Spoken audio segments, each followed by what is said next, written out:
Welcome back. Now, Zoom does have a partner program. If you hit Control and then the End button, you'll come all the way down to the bottom. You'll notice here on the left-hand side that there is a link to partners. And what you can do is you can click this link. It says Refer a Friend.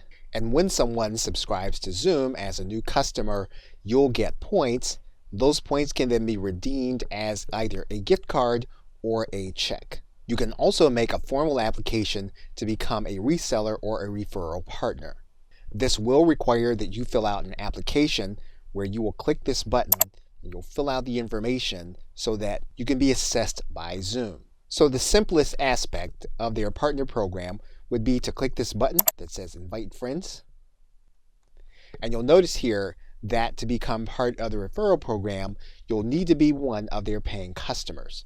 So in this case, we are going to go ahead and upgrade to our Pro account.